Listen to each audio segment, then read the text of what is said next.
Hey, so in this video I want to continue the discussion on constructors, and in this case I'll talk about the constructor initialization list. This is similar to assignment in the body of the constructor. You remember in the previous video or the video that I introduced constructors, we basically did assignment in the body of the constructors. You assign some value to some member variable. So that is similar to initialization, but it's technically assignment, and there's a more efficient way of doing this.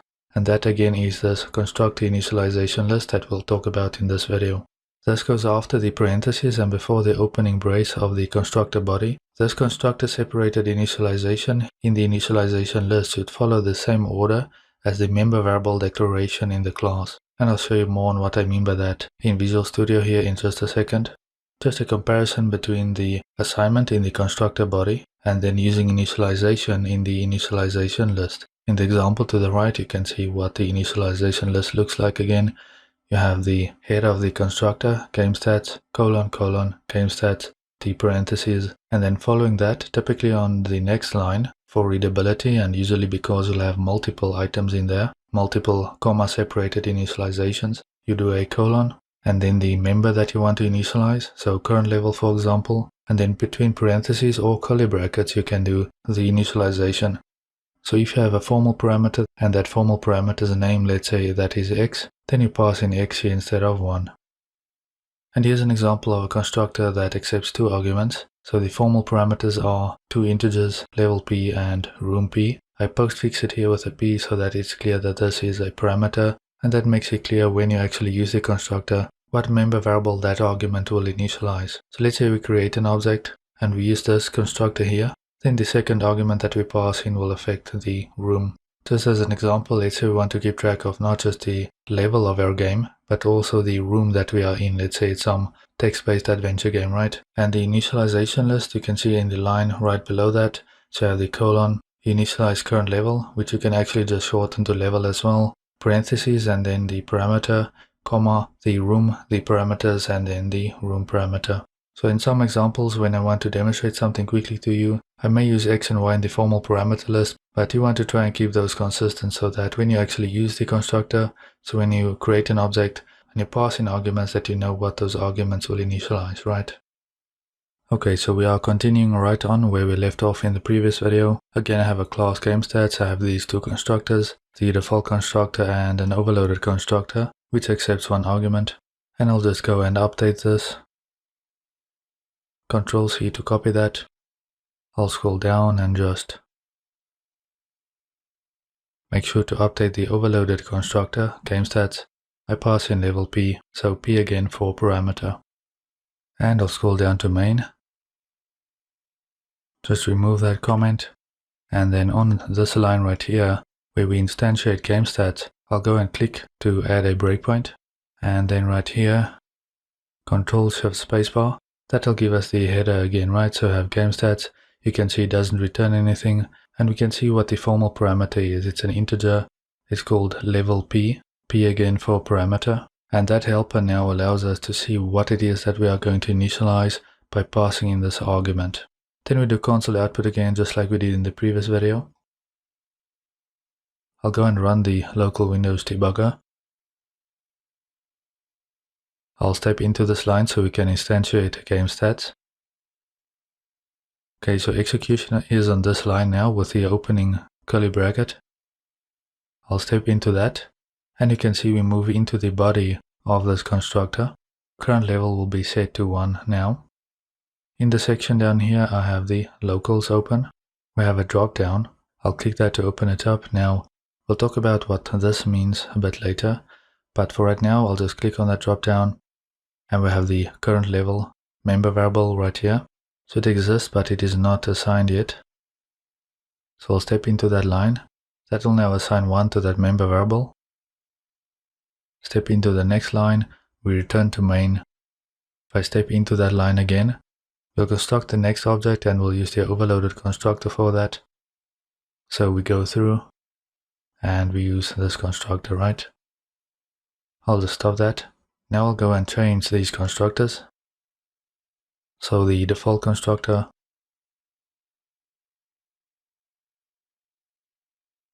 okay, use the initialization list to initialize current level to 1. Again, this can be like this if you want to, but for readability I prefer to have it like this, because it's often the case that you initialize multiple member variables in this way, so it's for readability, and of course the compiler doesn't care about white space, but again this makes it more readable. Moving on to the next one, the overloaded constructor.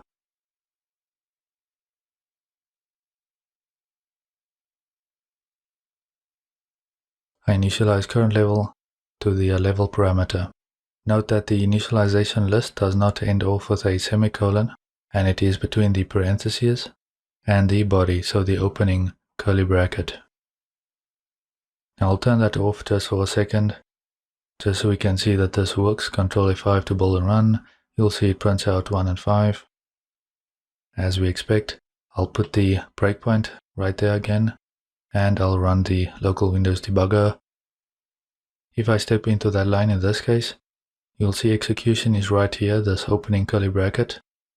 But if I step into this line now, it's actually going to move to the initialization list. So it doesn't move into the body, it's going to execute the initialization list first. Okay, so again in the locals, I'll click the drop down. Current level is not initialized at this point. Step into that. Current level is initialized, and it actually jumped to the closing curly bracket because we don't have any other statements within that body. If we had other statements within that body, those will execute first, and then of course eventually we'll reach the closing curly bracket, and then we move back to the calling function. You can test that by printing something out if you want. So the point of this demonstration is that the initialization list executes before we move to the execution of the body of that constructor. I have a different example for you here. So in main you can see I create an instance of player stats called player1. Let's go and look at some of those definitions. So I have class player stats. I'll scroll up and I have a struct vector 2D. So again, similar to some of the examples that we had in previous lessons. Now I use the struct here because, as I explained in previous lessons, it's primarily used as a data container, but you can actually use the constructor with it too. So in this case, you can see I do the constructor here, the default constructor, and also have an overloaded constructor right here that accepts 2 arguments to initialize x and y, which are the members of the struct. So the syntax might seem a bit weird again. Just note that I am declaring and defining it within the body of the struct. And the same with the overloaded constructor as well. Notice that when we call the default constructor, I print out, so console output vector initialized. When I do the overloaded constructor, I print out vector initialized, and then I do x and y, and I print those out.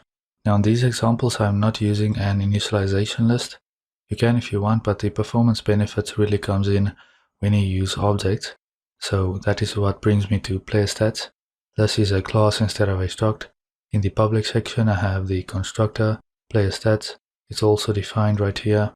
I simply set the health to 100 by default. And then the location, which is down here. In the private section, I have int health and vector 2D location. So again, let's say we are trying to build some text-based adventure game or something like that, or some 2D game that works on an XY coordinate system. Okay, so we have the vector 2D location. Of course, I have some helper functions such as getLocation and setLocation as well. But primarily we are concerned with the constructor right here. Location I set to some vector 2D, which I can initialize like this, or like this to use the default one. So what's going to happen here? Well, this is now going to use this constructor. Okay. But you'll see a problem comes in here with the player stats constructor in just a second. So back in main, you see you have player stats, player1. So all I do in this program here in main is I instantiate player stats. You can see I don't have any parentheses here, and I'm not passing it any argument. So it's going to use the default constructor, which is the only one we have for player stats right now. In player stats, that is going to set the health again to 100, and then it's going to set location, which is a vector 2D, equal to this vector 2D. So let's just build and run this and see what happens. Remember again that we are not using an initialization list in this instance. So this vector initialize gets printed out twice. You might think, well, that's weird. If I scroll up, this constructor is now called twice. And that is the problem that you have when you use a constructor like this, because what's going to happen is it's going to assign. So it's an assignment right here. It's not a true initialization. So it's actually going to create an object right here. It doesn't really have a name. It's just some object. And you'll use that to initialize this variable. That's a location member variable. So in other words, you are creating an instance of vector2d. But as soon as you are done with this constructor, that object will then be destroyed. So essentially you are creating a temporary object that you're going to destroy. So that is wasted computation. And how do we avoid this? Well, we use an initialization list. So instead of doing this, I'll delete that. You can use this comma-separated initialization list instead.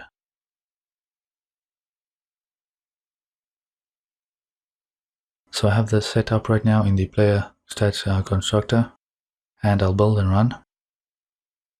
You'll notice that that constructor is only called once, vector initialized. Don't have any errors or anything like that. And of course we can pass it those two arguments. I'll just pass in two random floats and build and run again. Vector initialized, and it prints those out. So it uses this overloaded constructor which accepts two arguments. So I know there is some scrolling going on in this demonstration. I needed an extra struct or a class to demonstrate this to you and why this is useful and why this is important. Doing it in this way with the initialization list, you are not wasting unnecessary computation. This also brings me to the next thing, which is go back to the vector2d and use initialization list.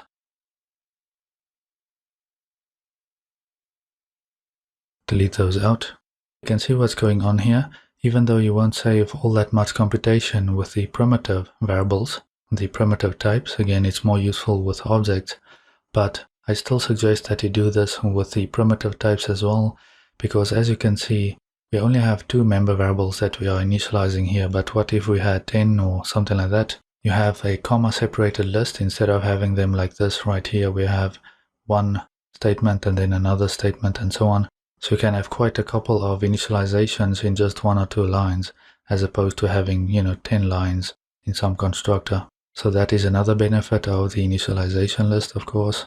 And just for fun, I'll click right here to place a breakpoint on this line again where we instantiate player stats. I'll run the Windows local debugger.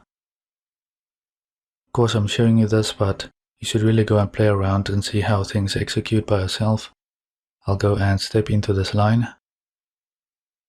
It will jump over here now. Actually moved my locals window here to the right, so I don't have to do the animation. I should have done that a long time ago, but in any case it's set up properly now. So we're at the player stats constructor now, and I'll step into that. Then it moves to the initialization list. Step into that, and we jump to the vector2d overloaded constructor. Actually, this one does not have the initialization list right. So what it's going to do is, it's going to go straight to the body, initialize x and y using x and y parameters, and then you print that out and then you go and return. I'll stop that, and I'll actually scroll up, and I'll remove these arguments. So I'll now use the default constructor of vector2d, run the local Windows debugger again, step into that line. Again, before we move into the body, the initialization list will execute here in the player stats constructor. Move into that.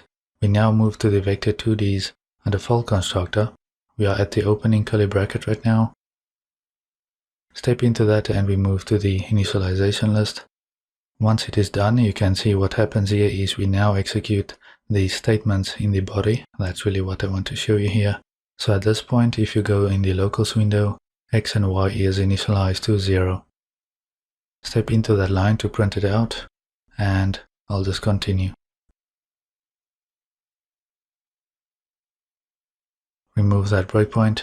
Okay, so I just wanted to do this extra example for you to try and make sure you understand why it is important and more efficient to use the initialization list. And one final tip before we end this video off, I'm in the player stats class again, the player stats constructor, And so here we are going to initialize the location, which again is a vector 2D. Now the syntax that we have for this is a bit long, so what we can do is we can shorten it to this, so location, and then simply pass in the 2 arguments, and that is then going to initialize that vector. If I build and run this, you'll see this works fine. It'll print out those just as we specified.